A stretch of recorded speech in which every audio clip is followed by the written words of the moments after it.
Corruption पे कौन सी जमात सबसे पहले याद आती है आपको? तो सबका एक ज़ुबान हो के एक सुई के साथ एक ही बात बोलेंगे और वो है पाकिस्तान पीपल्स पार्टी। करप्शन जो है वो पाकिस्तान के लिए तबाह कुन है। करप्शन के ख़ात्मे के लिए शफाफ एहतसाब बड़ा ज़रूरी है। ये वाले स्टेटमेंट्स पढ़ें आप और लामहला आपके चेहरे पर हंसी आ जाएगी। यहाँ की जो सूरत हाल है वो इंतहाई जो है वो ख़तरनाक हद तक ख़राब हो चुकी है।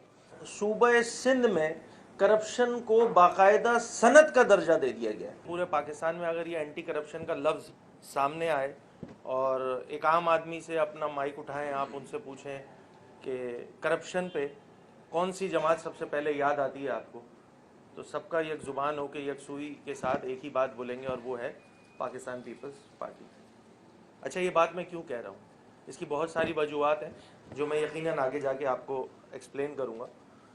कल सदर पाकिस्तान जनाब आसिफ अली जरदारी साहब ने एक बड़ा ही ज़बरदस्त किस्म का इस आलमी एंटी करप्शन के दिन पर बयान जारी किया और वो बयान ये था कि करप्शन जो है वो पाकिस्तान के लिए तबाह कुन है। यकीनी तौर पे बिल्कुल बजा तौर पे ठीक फरमाया सदर पाकिस्तान जनाब आसिफ अली जरदारी साहब ने कि करप्शन का जो नासूर है वो पाकिस्तान के लिए बड़ा ही तबाह कुन है। और उसके आगे उन्होंने एक और बात बोली कि करप्शन के ख़ात्मे के लिए शफाफ एहतसाब बड़ा ज़रूरी है। अब यकीन जानिए ये वाले स्टेटमेंट्स पढ़ें आप और लामहला आपके चेहरे पर हंसी आ जाएगी, क्योंकि सूबे सिंध का जब हाल देखते हैं तो सूबे सिंध का हाल बिल्कुल ये दोनों स्टेटमेंट जो हमारे सदर पाकिस्तान जनाब आसिफ अली जरदारी साहब ने दिए उससे कॉन्ट्रडिक्ट कर रहे होते हैं, क्योंकि सूबे सिंध में ना एहतसाब है, यहाँ करप्शन का बोल बाला है और यहाँ की जो सूरत हाल है वो इंतहाई जो है वो ख़तरनाक हद तक ख़राब हो चुकी है। अच्छा, ये मैं बात क्यों कह रहा हूँ? ये मैं बात इसलिए कह रहा हूँ कि आप 16 सालों से अनइंटरप्टेड पाकिस्तान पीपल्स पार्टी की सूबाई हुकूमत यहाँ पर हुक्मरानी कर रही है, तो यहाँ पर हर महकमे में करप्शन और बदउनवानी जो है वो उसकी बड़ी कलीदी हैसियत है।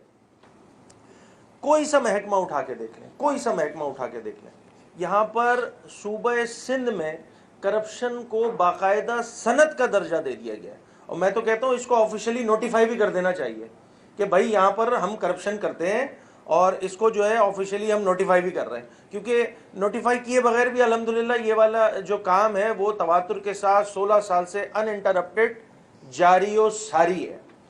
और ये पैसा किसी के घर से तो आया हुआ नहीं होता है, ये पैसा अवाम के टैक्सों का पैसा होता है और इस अवाम के टैक्सों का बेदरेग इस्तेमाल अगर देखना हो, उसकी आला तरीन मिसाल देखनी हो, तो वो इस सूबे के किसी भी महकमे को उठा के सामने रख लिया जाए तो उसकी एक्सप्लेनेशन सामने आ जाएगी कि क्यों हम कहते हैं कि इस सूबे में करप्शन जो है वो सनत का दर्जा इख्तियार कर चुका है। ये ऑडिटर जनरल की रिपोर्ट्स मेरे पास पड़ी हैं मुख्तलिफ महकमों की। ये यकीनी तौर पे पीएससी में गई है। अच्छा, पीएससी में मैं अभी बात करूंगा, जो फ्रेंडली मैच चल रहा है उस असेंबली में आप साफ़ी हजरात माशाल्लाह ऑन डेली बेसिस उसको कवर भी कर रहे होते हैं। ये मुख्तलिफ महकमों की ऑडिटर जनरल की रिपोर्ट्स हैं। इसमें जो बुनियादी बातें हर महकमे में जो 7-8 बुनियादी बातें हैं वो ये हैं कि जी स्कीम ड्यू टाइम पे कंप्लीट नहीं की, अगर कहीं किसी रेवेन्यू का मामला है, एमडीए का मामला है, एलडीए का मामला है, केडीए का मामला है, तो यहाँ अलॉटमेंट जो है वो प्रॉपर नहीं दी गई है, यहाँ पर भर्तियाँ की गई हैं उसमें इरेगुलरिटीज़ है। प्रोविंशियल एडीपी की लगभग तमाम ही स्कीमों में जो है वो करप्शन का अंसर सामने है।